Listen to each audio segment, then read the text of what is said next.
They said the Alpha King kept a monster locked in the West Wing. Every girl sent there disappeared. So when Lyra was chosen as tribute, she thought she was going to die. But the creature in the shadows didn't attack her. Instead, he asked her to tell him a story. And before sunrise, he asked her to be his mate. The tribute no one wanted. Hope is dangerous when you are born unwanted. Lyra learned that long before the wolves came. In the northern border village of Thorn Hollow, humans lived carefully, quietly, obediently. The village belonged to the Crescent Moon Pack, and the Crescent Moon Pack belonged to Alpha King Kaledraven. Everyone feared him.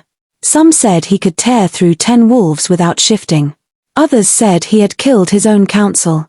Most whispered something worse. That every full moon, something inside his castle screamed. Lyra never believed those stories. Not because she trusted the king. Because believing in monsters required believing someone cared enough to notice her existence. She was the girl no one chose. Not by a mate. Not by a pack. Not even by her own father. So when the royal collectors arrived that winter morning, she already knew what would happen. The collectors wore silver crests shaped like crescent fangs. Behind them stood a towering beta wolf with storm-grey eyes. He didn't bother greeting anyone. The tribute quota has doubled, he announced. The village froze. Lyra's father stepped forward immediately, dragging her younger sister Myra behind him. My lord, he said quickly, voice shaking, we've already given grain. And timber. And laborious. The Alpha requires servants. His gaze slid slowly across the gathered villagers. Then stopped. On Myra. Lyra saw her sister's fingers tighten in their father's coat. She's strong, the beta continued. Young. She'll serve well. No. The word burst from their father instantly. Too quickly. Too desperately. Lyra felt the shift before it happened. That terrible silence. That awful pause when everyone knows someone is about to be sacrificed. She's promised, her father said. She has a wolf. The beta tilted his head. And the elder daughter. Lyra didn't move. Her father did. He pushed her forward. She's useless. The word hit harder than cold wind. She never shifted, he continued. Her mate rejected her. She can't bear children. Someone in the crowd muttered. Half-blood. Broken wolf. Empty womb. Lyra kept her face still. She had learned how. She reads stories, Myra suddenly blurted. Everyone turned. The beta raised one brow. Stories. She makes them, Myra whispered. She tells them at night. Their father grabbed Lyra's arm hard enough to bruise. Tell him. Lyra lifted her head slowly. If she cried, they would see weakness. If she begged, they would hear fear. If she stayed silent, she would disappear. So she chose dignity. I will serve the Alpha King, she said quietly. The beta studied her. Not with cruelty. With curiosity. Very well, he said at last. The useless one will do. They didn't let her pack anything. They didn't say goodbye. And Lyra didn't look back. Stories had taught her something important. Heroes never came for girls like her. Only monsters did. That night, riding toward the mountain fortress, she told herself one final story. A story where someone noticed she was gone. A story where someone followed her. A story where someone chose her. She stopped halfway through. Because she already knew how stories like hers ended. The wing no servant returned from. Lyra saw the fortress before sunrise. It rose from the mountains like something carved from night itself. Black stone towers pierced the pale sky. Silver banners bearing the Crescent Fang crest snapped violently in the wind. Wolves patrolled the battlements in both human and shifted forms. It wasn't beautiful. It was powerful. And power, Lyra had learned, rarely cared who it crushed beneath it. The beta who had taken her from Thorn Hollow didn't slow as they crossed the massive iron bridge leading to the fortress gates. No one spoke to her. No one even looked at her. Servants moved quickly along the walls, avoiding eye contact as she passed. That frightened her more than threats would have. Because silence meant something worse than cruelty. It meant acceptance. They already knew where she was going. Inside the fortress, the air changed. It smelled like cedarwood, iron, and something darker beneath it. Magic. Lyra didn't know how she recognized it. Only that her skin prickled as if unseen eyes followed her every step. They didn't take her through the main entrance. Instead, they turned sharply into a narrow passageway carved deep into the mountain beneath the castle. Torches burned low along the stone walls. No sunlight reached here. No laughter either. Only echoes. 5 other girls waited inside a circular chamber below the fortress. Some human. Some shifter. All terrified. The moment Lyra entered, they looked at her the same way prisoners look at newcomers. With pity. That was worse than fear. Strip. The voice cracked like a whip. An older woman stood near a wooden basin filled with steaming water. Her hair was iron gray. Her wolf eyes were amber. And unlike the others, she did not look afraid. You belong to the Alpha now, she said coldly. Everything that was yours is his. One girl began crying immediately. Another hesitated. Lyra didn't. She folded her dress carefully, placed it beside her shoes, and stepped forward. If dignity was the only thing left to her, she would keep it. Even here, buckets of cold water followed the steaming ones. Servants scrubbed their skin harshly, too harshly, as if they were removing something more than dirt. As if they were erasing their past lives. Clean, the gray-haired woman muttered, inspecting them one by one. The Alpha's guest will not be given filth. Guest. The word sent a ripple of terror through the chamber. One of the girls whispered. No one survives the guest. The older servant slapped her hard enough to knock her sideways. Silence. They were dressed next in simple silver-gray gowns. Not servant uniforms. Not noble clothing either. Something in between. Something ceremonial. Something temporary. Lyra didn't like that at all. Temporary meant disposable. Hours passed before they were moved again. Up narrow staircases. Through unfamiliar corridors. Past locked doors guarded by silent wolves. Until finally they stopped outside a polished obsidian doorway unlike anything else in the fortress. Even the guards standing beside it looked uneasy. One avoided meeting Lyra's eyes entirely. The other swallowed hard. You will stand here, the gray-haired woman instructed. No speaking. No moving. No looking up. If His Majesty chooses you, you will obey. The girls lined up silently. Heartbeats echoed louder than footsteps. Then the footsteps came. Slow. Measured.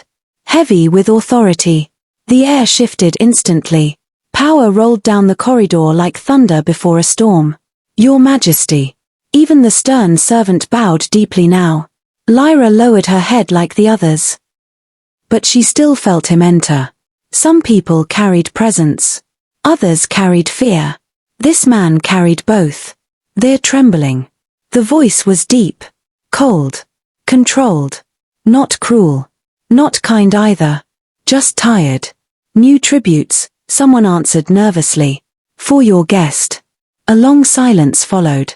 Lyra could hear someone beside her breathing too fast. Another girl nearly fainted. The Alpha didn't move. Didn't speak.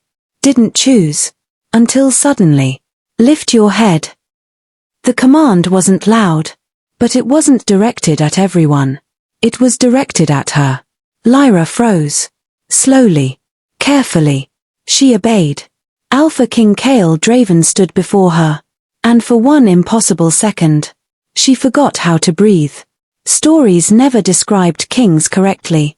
They spoke of crowns. Of jewels. Of perfection. But Kale Draven was something else entirely. He looked like danger carved into human form.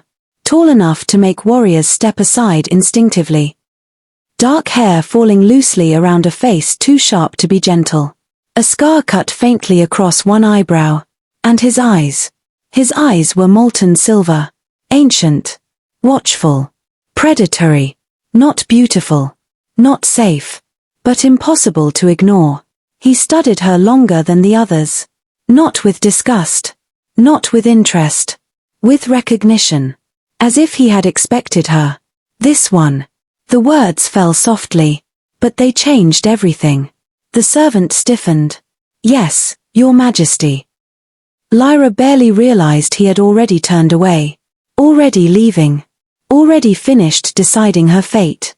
As the guard stepped forward to take her arm, she heard the grey-haired servant whisper behind her. No one survives the West Wing. They didn't bring her to servant quarters. They didn't take her to kitchens. Or laundry rooms. Or dormitories. Instead, they led her deeper into the fortress than anyone else had been allowed to go. Past locked iron doors. Past silent guards.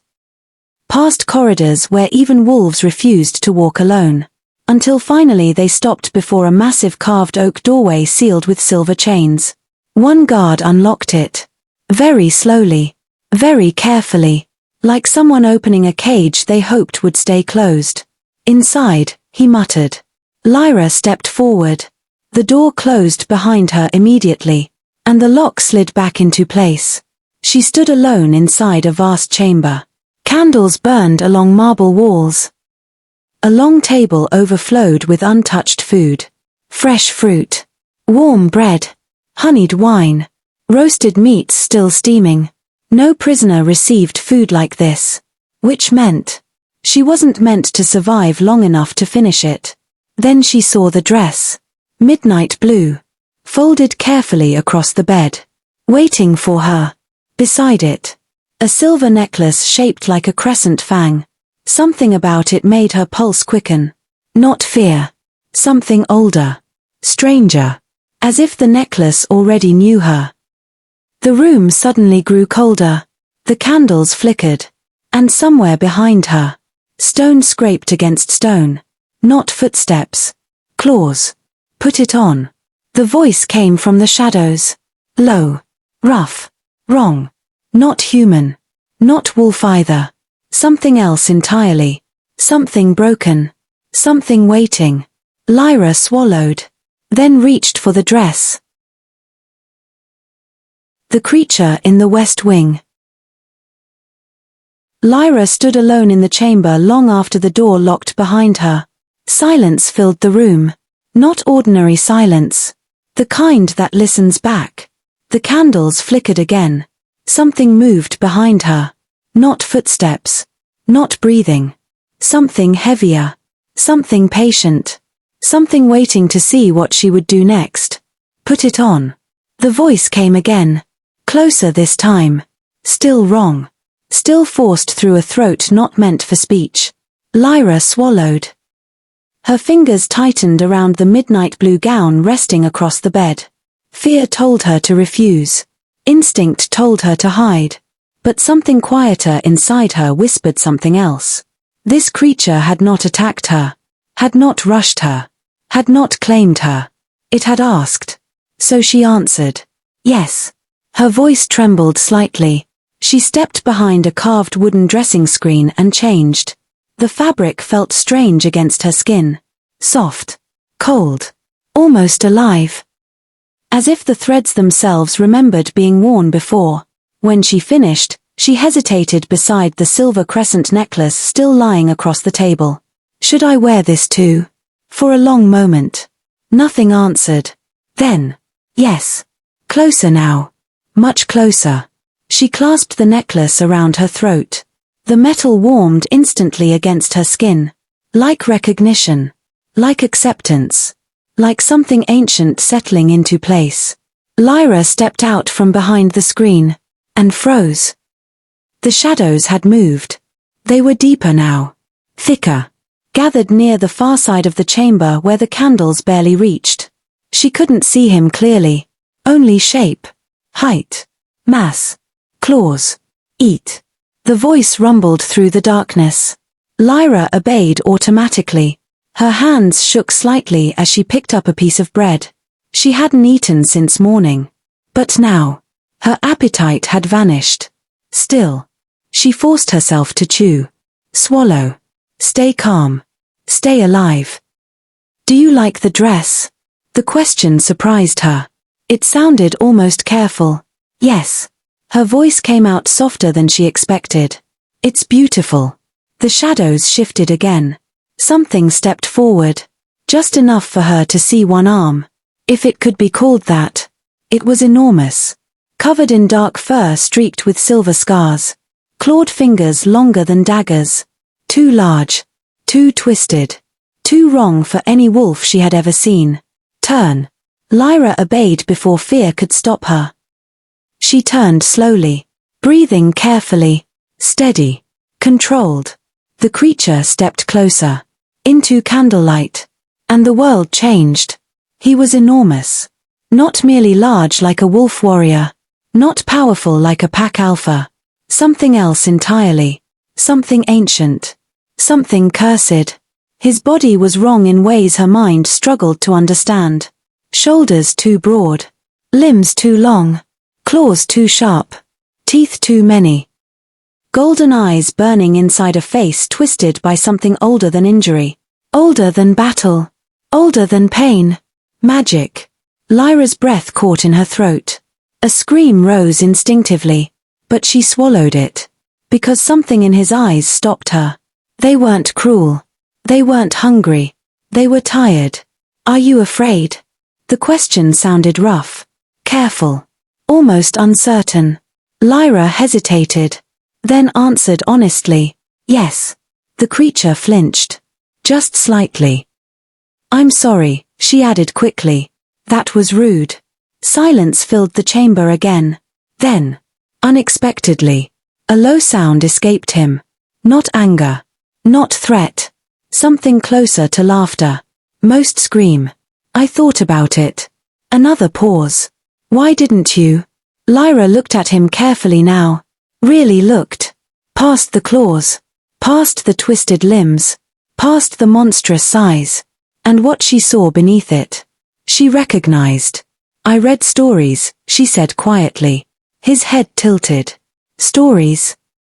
About curses. He froze completely. The air changed. Something sharp entered it. Something fragile. Hope. What kind of curses? The kind where monsters weren't always monsters. He didn't move. Didn't breathe. Didn't blink. So she kept talking. There was one about a prince turned into stone by a jealous sorceress, she said softly. And another about a knight who became a wolf every night until someone chose him anyway. The creature's claws flexed slowly. And another, she continued gently, about a king whose enemies cursed him so no one would ever look at him without fear again. Silence stretched between them. Long enough that Lyra wondered if she had made a mistake. Then, how did those stories end? His voice sounded different now. Lower. Closer. Almost human. They ended when someone looked past the curse. The creature stepped closer.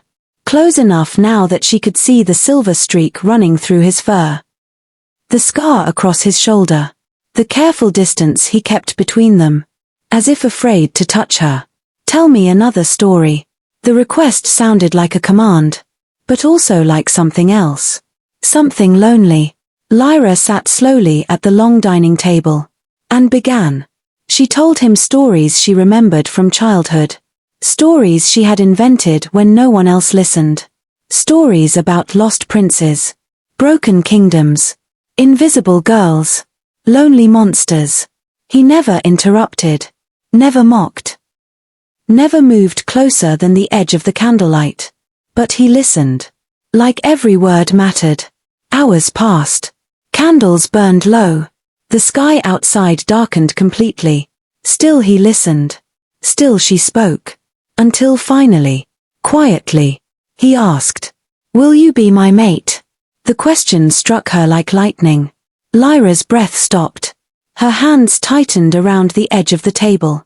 Marriage. To him. To this creature. To whatever curse shaped his body. Her mind raced. Her heart pounded. But something else rose first. Fear. Not of him. Of what marriage meant. Of what came after. Of what she could never give. I can't. The words escaped before she could soften them. The creature went completely still. golden eyes dimming, shoulders lowering slightly. Then I have no use for you. His voice hardened instantly, cold again, closed again. The distance returned between them like a slammed door. Panic rose in Lyra's chest. She had survived one night. She might not survive the next.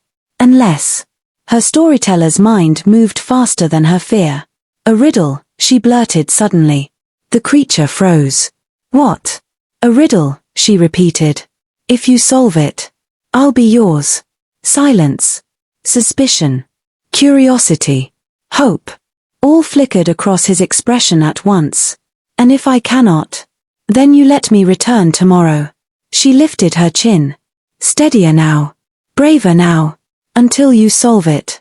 The creature studied her carefully, as if weighing truth against trickery. Then finally, what is the riddle? Lyra met his golden eyes, and spoke the words that would change everything. I am held by those who cannot touch me, broken by those who never speak me, kept by those who never sought me. Kings command me, but I command fate. What am I? The creature stared at her, silent, thinking, searching, and after a long moment, he stepped back into the shadows.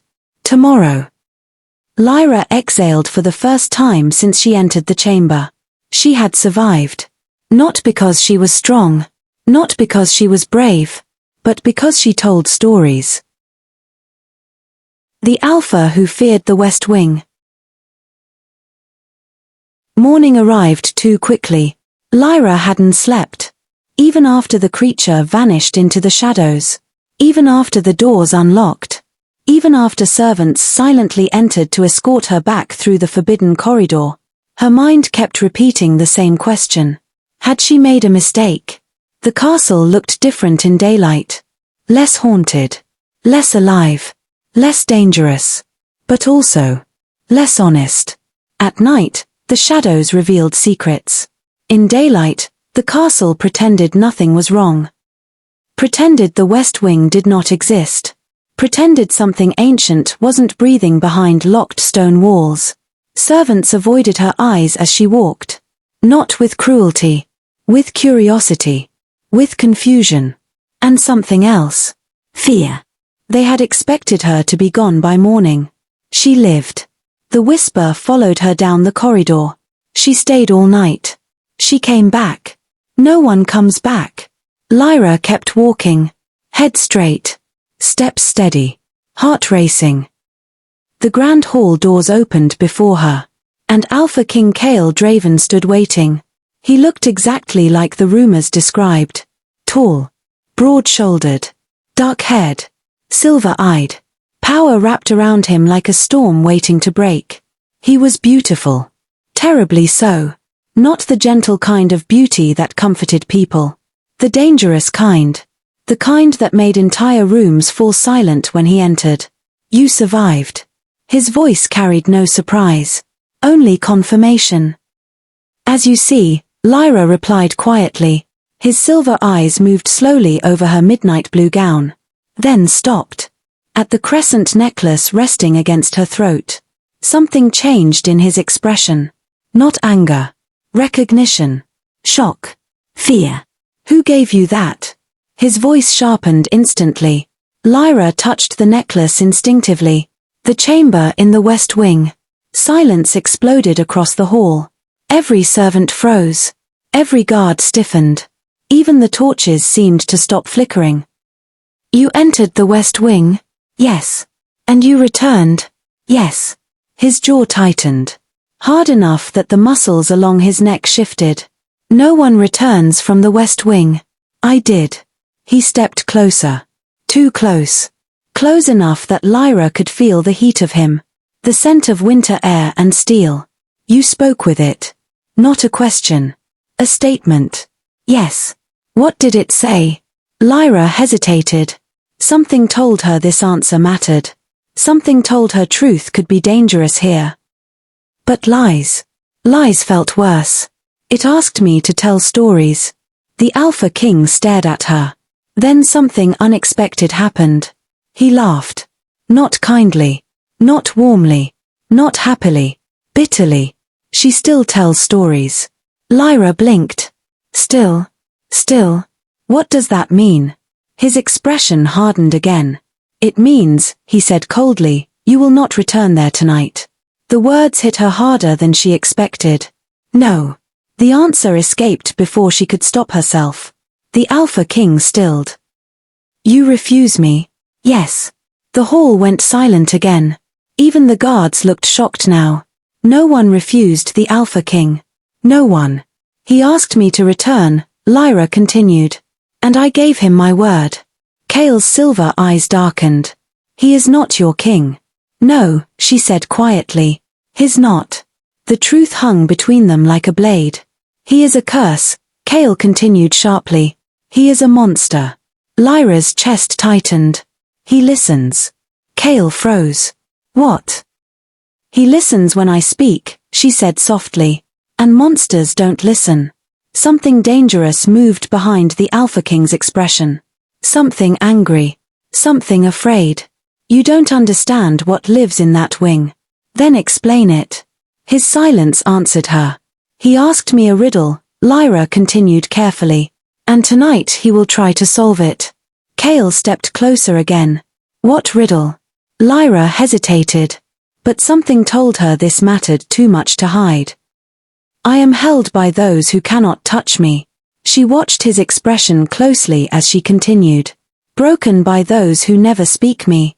His hands clenched slowly. Kept by those who never sought me. The silver in his eyes flickered. Kings command me. His breathing changed. But I command fate. Silence. Then. What is the answer? His voice sounded different now. Tight. Careful. Almost urgent. Lyra studied him. Really studied him. And suddenly, something impossible clicked. He knew the answer. Or he feared it. Or both. You tell me, she whispered. Kale stared at her. Long. Hard. Carefully. Then he turned away. You will not return to the West Wing tonight. His voice carried authority again. Final. Absolute. Royal. Yes. Lyra stepped forward this time. Not him. I will. The guards shifted uneasily. Servants stopped breathing entirely. No one spoke to the Alpha King like this. No one lived after doing it. He asked me to return, she repeated. And I promised. You promised a monster. Yes. And if I forbid it? Lyra lifted her chin. Then spoke the most dangerous words anyone had ever said inside that hall. Then I will break your command. The Alpha King turned slowly. Very slowly. His silver eyes burned now. Not with rage. With something worse. Recognition. You remind me of someone, he said quietly. Who? His voice softened. Just slightly. For a moment, he said. I thought you were her. Her. But before he could answer, a deep howl rolled through the castle. Low. Painful. Ancient. Familiar. The West Wing. Lyra's heart stopped. His calling me. Kale's expression changed instantly. No.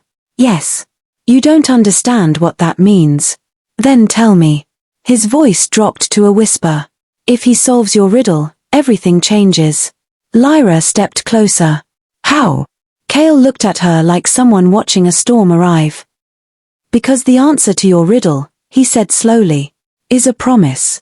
And suddenly, Lyra understood something terrifying. The creature hadn't asked randomly. The riddle wasn't a game. It was a test.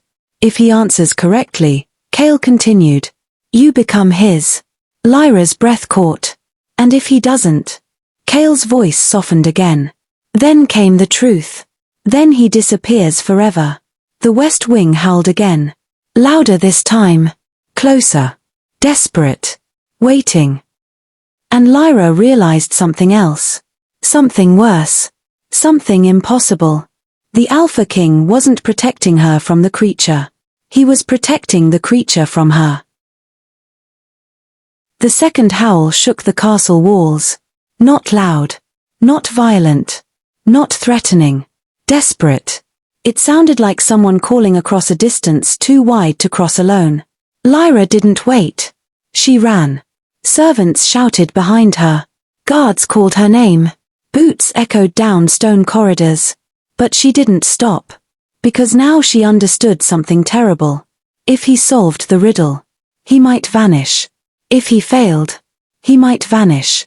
Either way, she might lose him. And she didn't even know his name. The corridor leading to the west wing was darker tonight. Longer. Colder. Like the castle itself didn't want her to continue. Still, she walked forward. One step. Then another. Until the door opened before she touched it. The chamber waited. Candles already lit. Table already set. The midnight blue gown already replaced with another. This one silver. Moonlit. Soft as snowfall. Waiting. For her. You came. His voice sounded different tonight. Closer. Clearer. Less broken. Yes. She stepped inside. The doors closed behind her again. Softly. Gently. Like relief. Did you solve it? The question came quietly. Carefully. As if the answer might break something fragile between them. Yes. Lyra's heart stopped. You did. Yes. He stepped closer. Closer than before. Close enough that candlelight finally revealed more of his face. More scars. More silver streaks in his dark fur. More pain. More loneliness. What is it? His golden eyes locked onto hers. And for the first time, she realized something else. He looked afraid. The answer, he said slowly, is a promise. The chamber went silent. Completely silent. Like the castle itself had stopped breathing. Lyra's fingers tightened around the edge of the table. How did you know? He didn't answer immediately. Instead, he stepped closer again. Slowly. Carefully. Like approaching something sacred. Because I made one once. The words fell quietly. Heavy. Final. To whom? His golden eyes softened. To you. Lyra froze. That's impossible. Yes. It is. You didn't know me before yesterday. I did. Her breath stopped. When you were born, he said softly. Your mother stood in this castle. Lyra's heart slammed violently against her ribs. She begged me to protect you. The room tilted. My mother died when I was a child. Yes. She never told me this. She couldn't. He stepped closer again. Now only one step separated them. Because she made me swear never to come near you. Lyra stared at him. You promised not to find me. Yes. Then why am I here? His expression darkened slightly. Because promises break when curses do. Something inside Lyra shifted. Something old. Something buried. Something impossible. You're not just the creature in the West Wing. No. And you're not just the Alpha King. No. Her voice dropped to a whisper. You're both. Silence answered her. Then. Yes. The candles flared suddenly. Wind rushed through the chamber though no windows opened. The shadows twisted violently around him. His body shifted. Changed. Reformed. Fur vanished. Claws shortened. Bones reshaped.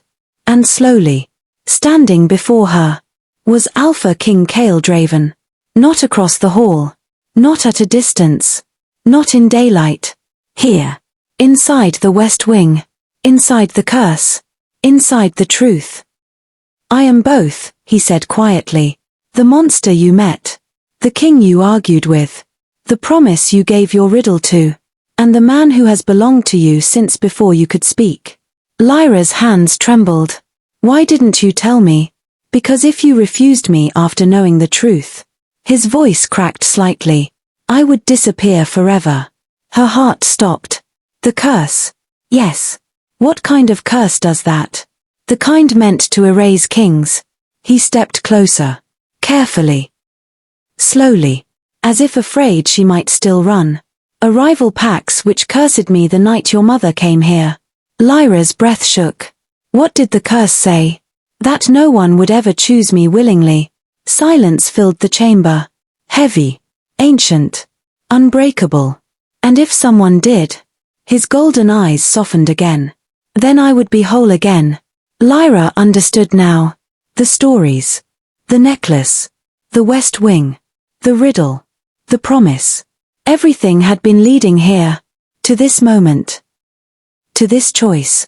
You asked me to be your mate. Yes. And if I say yes. His voice dropped to almost nothing. Then I stay. Lyra stepped closer. Close enough now that she could see something else in his eyes. Not power. Not command. Not alpha strength. Hope. You already solved my riddle, she whispered. Yes. And you already kept your promise. Yes. And I already returned. Yes.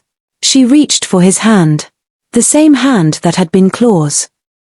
The same hand that had hidden in shadows.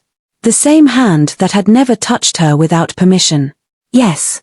The word echoed through the chamber like magic itself had spoken it. The castle walls shook. The shadows shattered. The curse broke. And the Alpha King finally breathed like a free man. The queen the curse was waiting for. The castle did not simply change. It awakened. The moment Lyra said yes, something ancient inside the mountain fortress answered her. Torches flared brighter. Stone walls trembled softly. Wind rushed through corridors that had been silent for years. And somewhere deep beneath the castle, bells began ringing. Not alarm bells. Not warning bells. Royal bells. Kale staggered slightly. Not from weakness. From relief. From something heavier than strength returning to his body. He looked at his hands again. Human hands. Whole hands.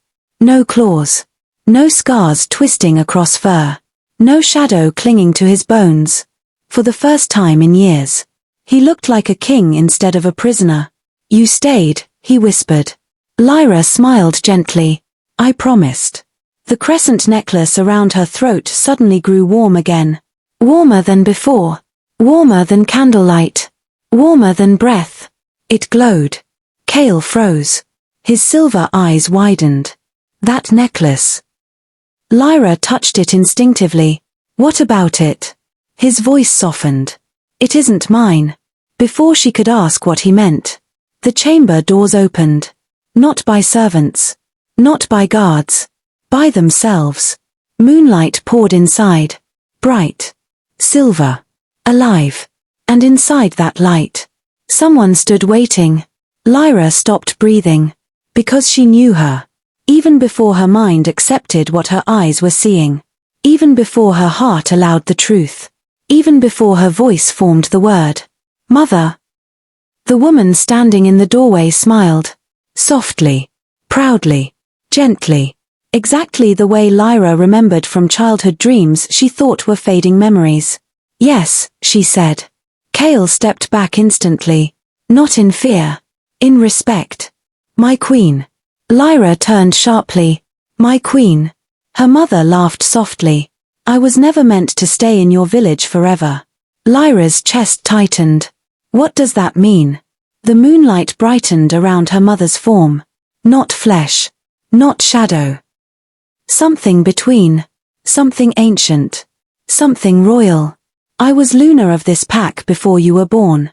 Lyra's world tilted. No. Yes. I would have known. You couldn't. Why? Because the witch who cursed Kale erased me from the castle's memory. Kale's voice dropped low. She erased everyone who could help him. Lyra looked between them. But why send me away? Her mother stepped closer. Because she wasn't entirely here. But she was close enough. Close enough to feel like home again. I didn't send you away, her mother said gently. I hid you. The necklace pulsed again. Stronger now. Brighter now. Alive now. That necklace, her mother continued, is the Luna's mark. Lyra froze. The what? The symbol that chooses the queen of Crescent Moon Pack. Kale stared at her like someone watching destiny unfold in real time. It only answers to one person, he said quietly. The true Luna.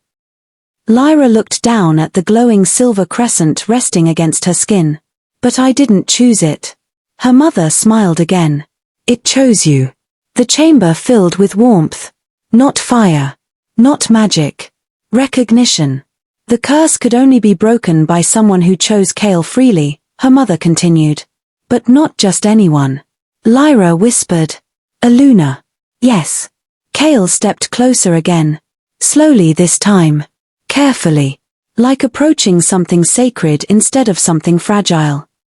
You were never sent here as tribute, he said. You were brought home. Lyra's throat tightened. All this time. Yes, her mother said softly. All this time. Outside the chamber. Wolves began howling. Not in warning. Not in fear. In celebration. The castle doors opened across every corridor at once. Servants gathered. Warriors gathered. Beaters gathered. Elders gathered. And slowly. They bowed. Not to Kale. To Lyra. The crescent moon pack greets its queen, Kale said quietly. Lyra laughed softly through tears she hadn't realized were falling. I was the useless daughter. No, her mother whispered. You were the hidden one.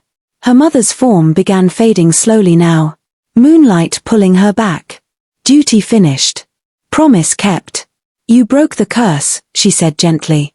You kept my promise. Lyra stepped forward instinctively. Wait, don't go. Her mother smiled one last time. I never left.